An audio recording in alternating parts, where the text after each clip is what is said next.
Battlefield 6. It's a pretty hot topic at the moment, as the beta is just about to close, but it is getting closer to its release. And over the 2 weeks the beta's been out, this game has gained so much hype, and I wanted to see that hype for myself. So, because of that, I'm going to be making a new series called Trash or Pass, where I test out games that have piqued my interest, and I can rate them for you guys. I rate on the graphics, the price, the storage, replayability, the audio, everything. You guys can give me suggestions on what else I should add to the list, and I'll do it. But for now, we're gonna see if this game actually lives up to the hype, or it's just going to die out within like 5 weeks after its release. So, without further ado, let's see if this game is...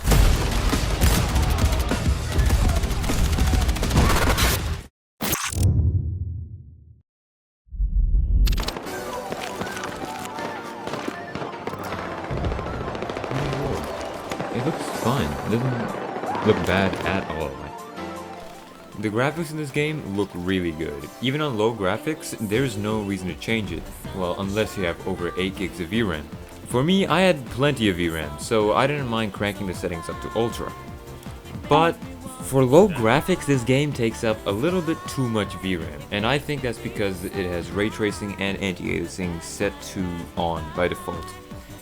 There's no way I can change it, I don't know how to change it, but I feel like if they made that optional, then there would be 2 gigs less VRAM, because at low graphics, you are using up 5.5 gigs. So if your card has 6 gigs of VRAM, you are going to struggle running this game. You will be hitting that VRAM threshold, but if you optimize your settings enough, maybe it'll become very playable. But for what I know, 5.5 gigs of VRAM usage on low graphics is a big no-no. Another problem I did realize is that for some reason, the anti-aliasing in this game really ruins it. It makes edges so blurry and the distance becomes really blurry too. So it becomes really hard for me to see the enemies, and I hate that. I want to be able to get a clear image and see my enemies from like across the map. It could just be the blue filter, the tint that's on, or maybe there is actually TAA. I don't know. I only have 6.5 hours in the game before the beta closed. It is amazing. However, next time I will guarantee you I will do a benchmark with each setting like properly benchmarked on MSI Afterburner. I didn't get enough time to do that. I was having too much fun with the game. So that's my fault right there. The graphics on the other hand, if you do have over 8 gigs or 6 gigs, it's really good. The game is as realistic as a game can get. Like, I don't know how to explain it. The game looks very good. Like, there's no reason to hate on it. And it only consumes 8 to 7.5 gigs of VRAM on ultra graphics, which at 1080p doesn't really sound impressive. I'm going to up to 1440p, but that would mean that at 1440p, this game is eating about 10 gigs of VRAM. But this is in beta. There's a lot of room for improvements, so who knows, they might optimize the game more. So for graphics, I give this a solid 8 out of 10. If they fix or like make ray tracing and TAA.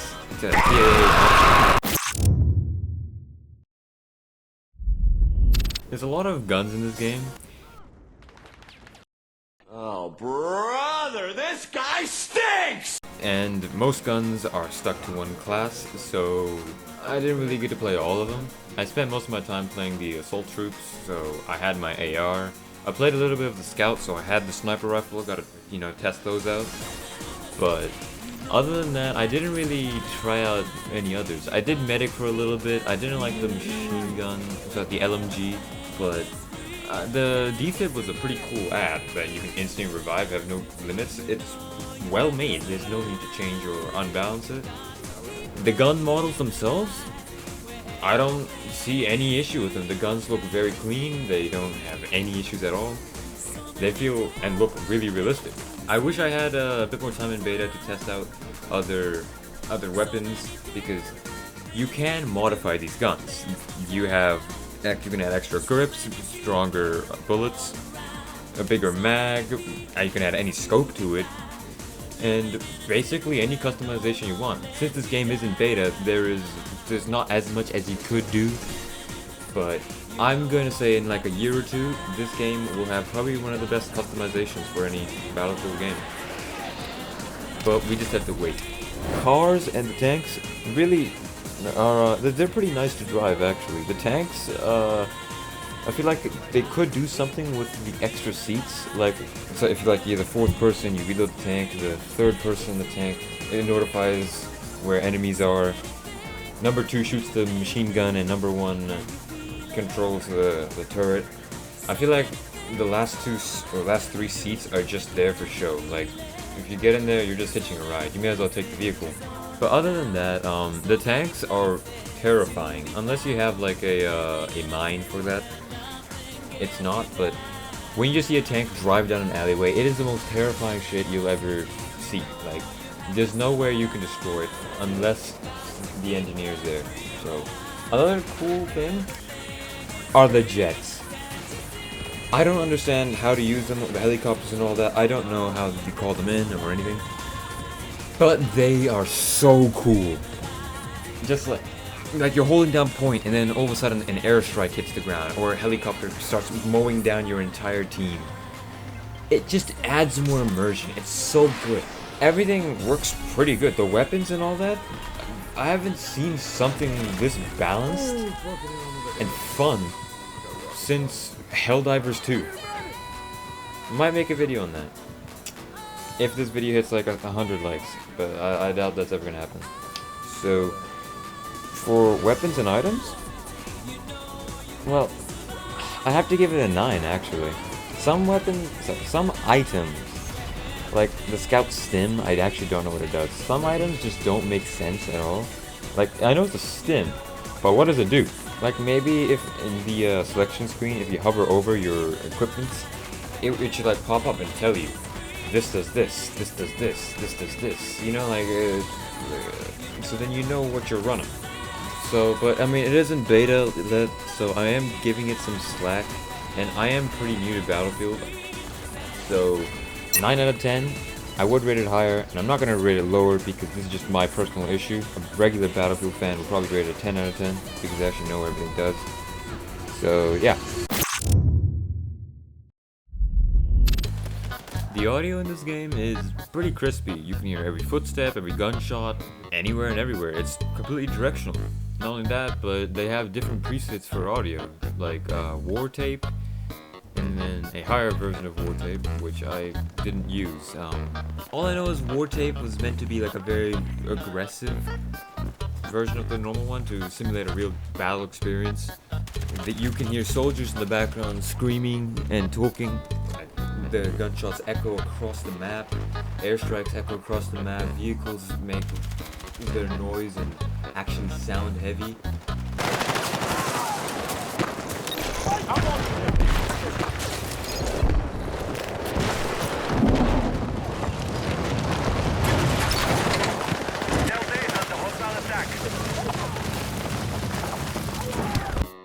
They also added tinnitus and allow you to control the aggressiveness of that tinnitus. Tinnitus. I actually don't know how to say it. Is it tinnitus or tinnitus? I have no idea. There's nothing wrong about the audio at all. That sounds like an actual person. So, yeah, like, it's a 10 out of 10. Nothing wrong with it at all.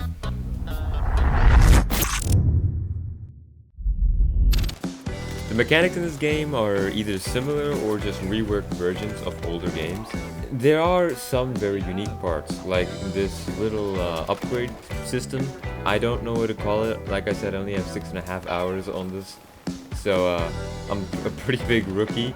You can also drag and revive people now, which is honestly, why hasn't this been done sooner? It is such a cool feature. Like, no one hates this. I don't know if it was because it was unfair or whatnot, but if you just hold S or W and hold E on your teammates, you can just drag them and heal them.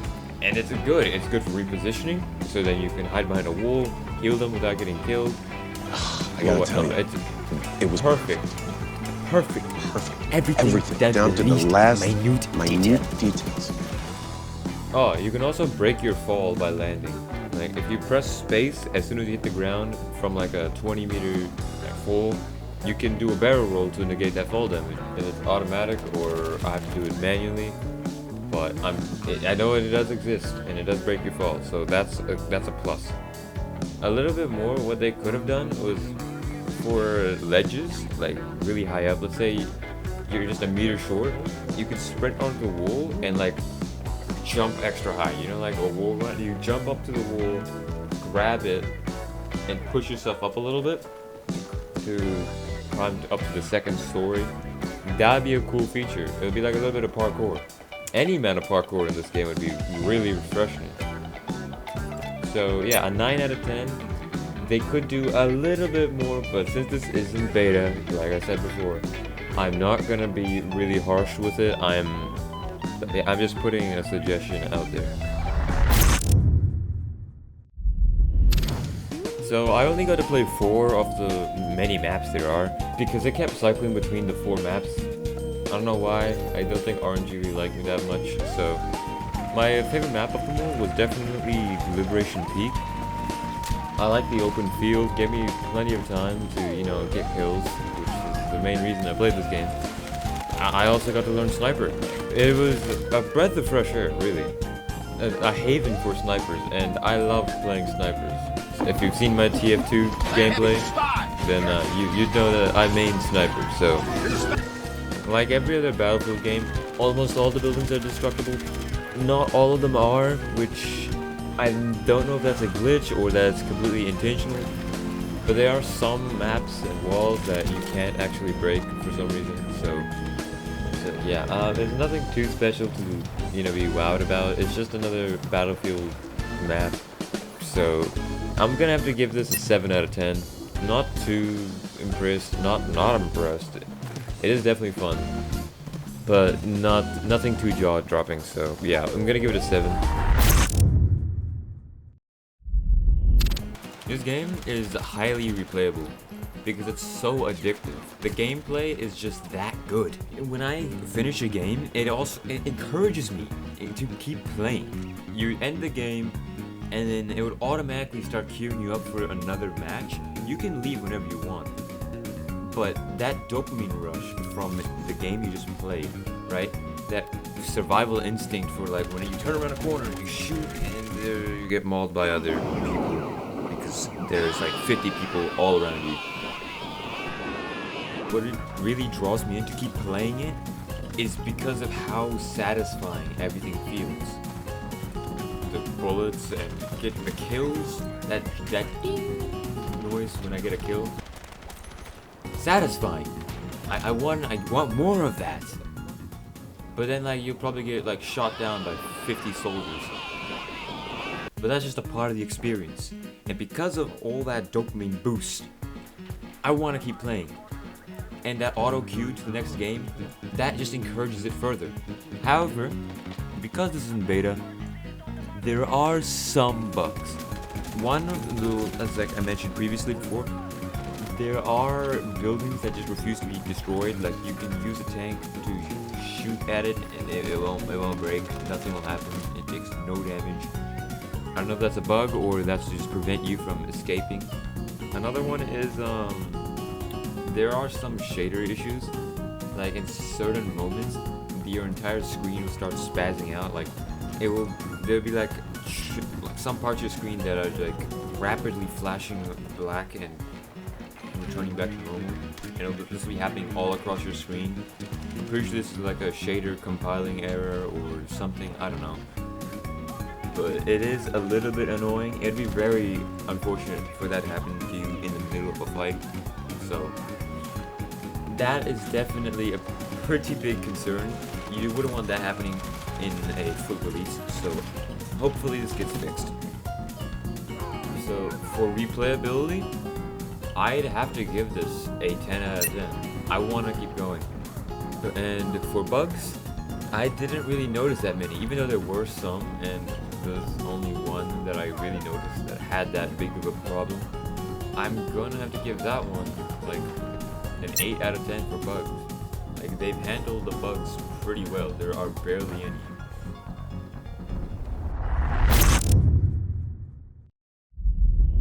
Okay, so this part isn't really about the game, like the aspects like graphics and all that. It's more of the external factors, like outside of the game, how that can affect it. So this part will still like affect the overall rating because it is fairly important. But if you don't really care about this extra factors and just care about the actual game and what it like looks like to you, then this part is probably not for you. So, what am I talking about? Oh, I'm going to be talking about the price, the storage it takes up, the community, the skill gap to get into the game, and the hype factor. So, I'll break them down individually. But first, we're going to start off with the price. This game is a pretty hefty bugger. I have to be really strict with this. I don't like the price at all. No matter what, any game that costs over $100 is probably not worth it unless it has some revolutionary graphics or something. It is not worth it. Of course, I'm talking about NZD, that's my currency. I'm not talking about USD. In US, it's probably $70, but over here, Battlefield 6 is $120, $195.95. So like, it's basically 120. A bit too much. I mean, it is still cheaper than games like Monster Hunter Wilds. So, and the difference is this game's actually runnable and Monster Hunter Wilds isn't. For storage, this game is sitting in a pretty good spot. Most AAA titles nowadays are like at 100 gigabytes, but this game's sitting at 55 according to the charts. For me it was 40 gigs, but I'm pretty sure that's because they're still going to be adding maps on launch day, so that'll be a pretty big plus. So if you have a terabyte storage, you do not have to worry about this game at all. You can keep it on your disk, and it won't really take up as much as the rest of your entire library. Next one up on the list is the community. It's just a regular Battlefield community. What more can you expect? Other than the fact that this game has brought back Prime Call of Duty. Although I have not played COD at all, I've seen those clips of the community, and even I can agree that they are funny as hell. Especially that one where the little kid starts screaming in the middle. Yeah, I had two bullets in my head, boy. Shut your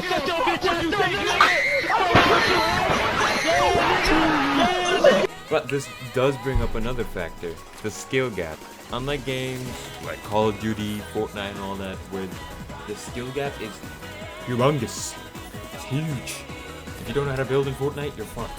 If you don't know how to slide cancel, 360 no scope with a spray tan on the side, you can't win in COD at all. You're gonna get smushed by that skill-based matchmaking. 3 wins and you're out. This game, I mean, it's like it's a 50v50. Like, you're not gonna survive. The skill gap, it is there. You do need to know the fundamental mechanics, but aren't that difficult to master. Like, I got a fair amount of kills with barely any experience on this game. Like I said, this is the first ever Battlefield game I've played, even though I have Battlefield 1. If this video does well, I will play that. But that does lead us to this final one, the hype factor. This is how long do you think the game's gonna last? Or like, do you think the game is like just carried by the hype, and it isn't as good as everyone says? Because everyone has different preferences. Not everyone wants to play the latest and greatest first-person shooter. But not everyone wants an empty library. So, personally, I'd have to say that the game is kind of carried by its hype. Just like that Battlefront 3 protest that was happening, where everyone started playing Battlefront for like weeks, and then the hype just died away. So many people wasted their money doing that, by the way. Millions of dollars went into that. This game, I don't actually think it's going to, like, okay, it's definitely going to do well. If you have the money, it'll be a-okay. You're never going to have to worry. But for like the average person, you know, they don't want to spend hundreds of dollars on games. They just want to buy one game and play it for like a year or two until they move on to another one. I don't think that this game is a good purchase. For now, there are some bugs But the community is great, the storage is perfect, the skill gap, okay, there is a skill gap, but it's not that big. The only reason Battlefield 6 is hitting the high numbers as it is right now is because it's free at the moment in beta. Once the $120 price tag is slapped on there, 50% of the player base is just going to disappear. So it's going to go from like 500,000 players to 250,000, and that's being generous. Not everyone has a system that can run this too. A lot of people are running like GTX still, right? They're running those 10 series with 6 gigs of VRAM. But I feel like they could put that $100 to a better system rather than a better game. If we're gonna go absolute highest, I'd say 250k people would be playing it. Absolute low would be 50,000 daily users. So the hype is definitely has a grasp on this. So the total score in the extra category is 7 out of 10.